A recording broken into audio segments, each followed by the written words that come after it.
Damai sejahtera Allah yang melampaui segala akal, kiranya mengawal hati saudara-saudara sekalian di dalam Kristus Yesus Tuhan kita. Amin.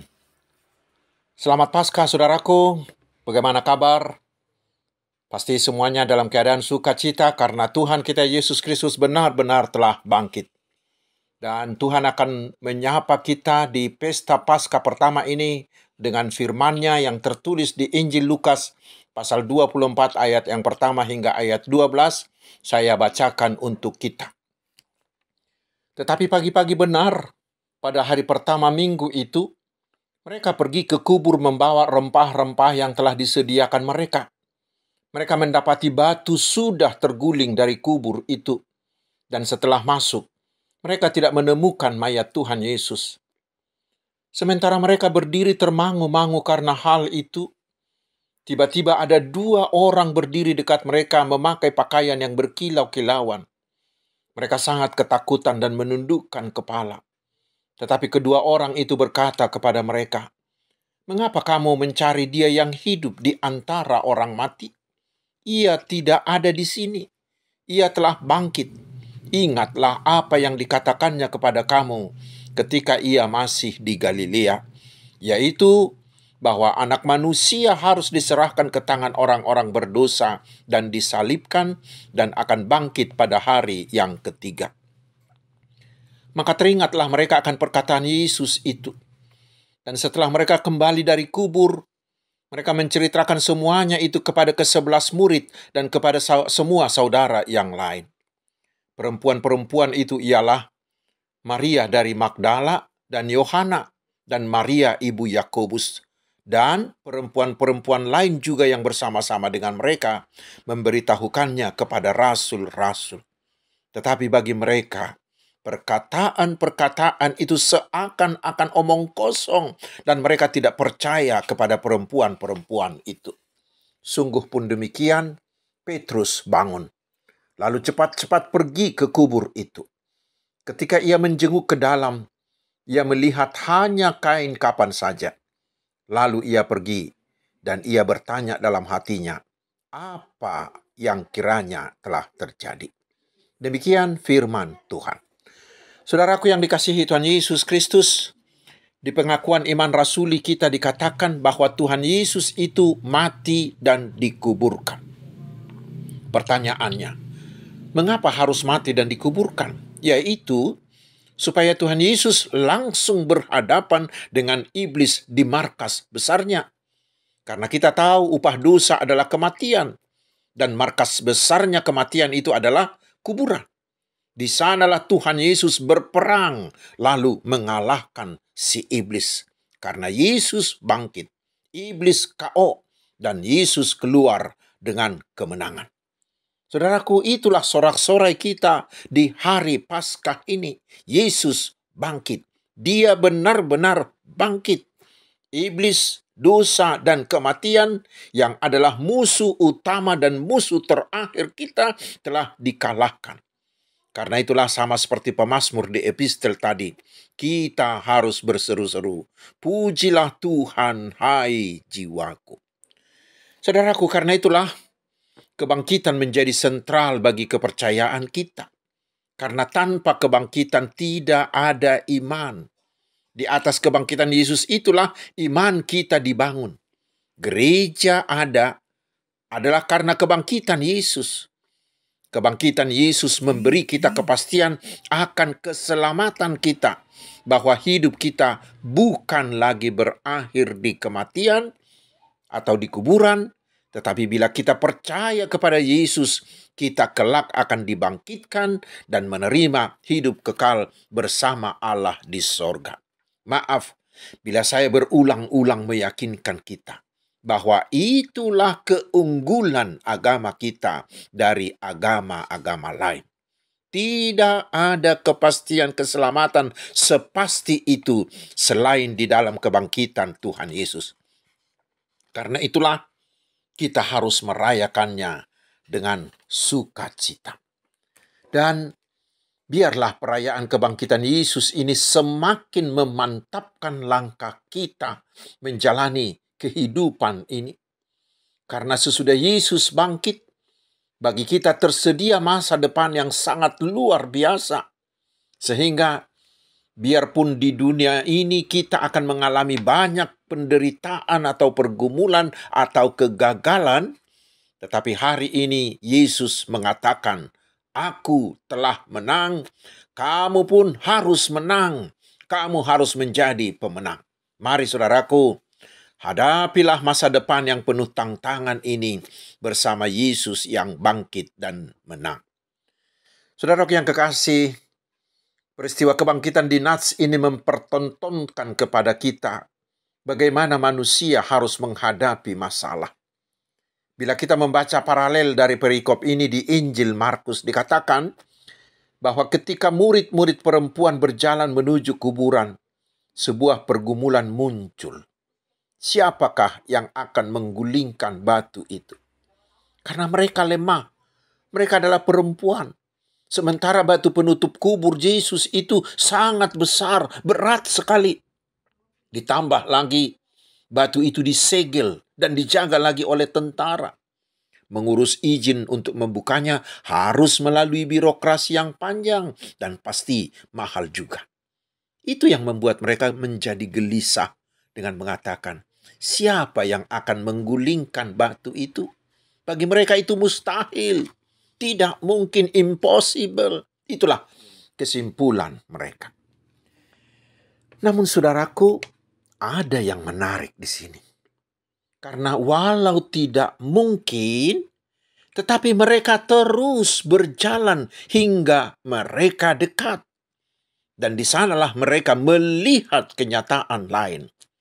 Ternyata batu yang tidak mungkin tergulingkan itu sudah terguling untuk mereka. Ternyata ada kenyataan lain. Yang tidak mungkin telah menjadi mungkin. Kematian, dosa, dan iblis yang menurut ukuran manusia tidak bisa dikalahkan, ternyata di hari Paskah telah kalah. Dan batu penutup yang sungguh berat itu sudah terguling. Siapa yang mampu melakukan semuanya itu? Yaitu Yesus yang sudah bangkit, Sang Pemenang yang Maha Kuasa. Karena itu saudaraku, hari ini kita diyakinkan bahwa kebangkitan Yesus memberi kita pengharapan bahwa apa yang sebelumnya tidak mungkin, tetapi oleh kebangkitan Yesus segalanya menjadi mungkin. Karena itu setiap orang yang mengimani kebangkitan Yesus akan selalu percaya sepenuhnya akan firman Tuhan yang mengatakan bahwa bagi Tuhan tidak ada yang mustahil, tidak ada yang tidak mungkin. Dan kita akan selalu mengatakan seperti dikatakan oleh Paulus di Filipi 4 ayat 13. Segala perkara dapat kutanggung di dalam Dia yang memberi kekuatan kepadaku. All things I can do through Christ. Yakinlah. Bagaimanapun besarnya batu-batu yang menindih kehidupan kita, terutama akibat pandemi COVID-19 ini, atau oleh persoalan bisnis, atau batu pelayanan, atau keluarga, atau anak-anak, atau studi, dan lain-lain. Tuhan Yesus pasti mau menggulingkan itu untukmu. Karena itu saudaraku, buanglah dari pikiranmu sikap Thomas yang mengatakan tidak mungkin. Jangan ada yang menyerah kepada keadaan. Jangan pernah menyerah, tetapi harus tetap berserah kepada Yesus yang bangkit itu. Paskah meyakinkan kita bahwa Tuhan kita Yesus Kristus mampu menggulingkan, mampu membuka batu-batu masalah hidupmu yang besar itu. Dan bagimu akan terbuka jalan baru. Oleh kebangkitan Kristus, maka selalu ada jalan yang terbuka bagi kita. Karena itu Paskah ini menyerukan, bangkitlah dan bersama Tuhan Yesus yang bangkit, mari menangkan, gulingkan batu-batu yang menghalangi hidupmu. Selanjutnya saudaraku, Firman Tuhan hari ini memberi kita kepastian bahwa segala penderitaan, semua kesedihan, seluruh kekecewaan, bahkan kematian termasuk pandemi virus COVID-19 ini tidak lagi permanen, tetapi hanyalah bersifat sementara. Sama seperti judul lagu, badai pasti berlalu. Karena itu Paskah ini berpesan kepada kita. Jangan pernah mau lagi terkubur oleh penderitaan, oleh kesedihan, atau oleh kekecewaan. Karena semuanya itu akan berakhir. Bahkan kematian bagi orang percaya hanyalah rest in peace. Hanya tidur dalam kedamaian sebentar. Mengapa? Karena kebangkitan Yesus telah mengalahkan dosa, mengalahkan iblis yang menjadi biang kerok dari segala kekacauan hidup ini. Semuanya itu telah dikalahkannya. Karena itulah setelah Paskah ini, saudaraku, kita harus semakin bersemangat.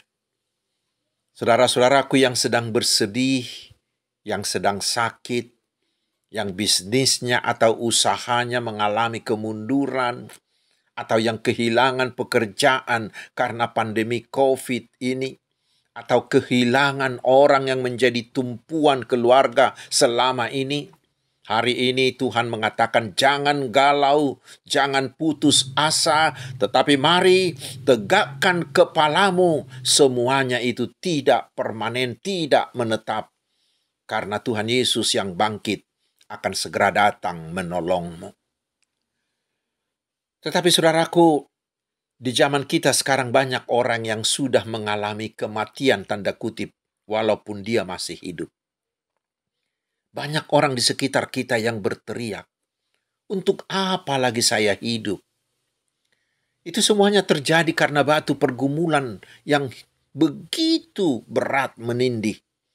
Mungkin sakit penyakit, mungkin batu penindih oleh kegagalan bisnis, atau kegagalan rumah tangga, atau kegagalan studi, atau yang lain-lain.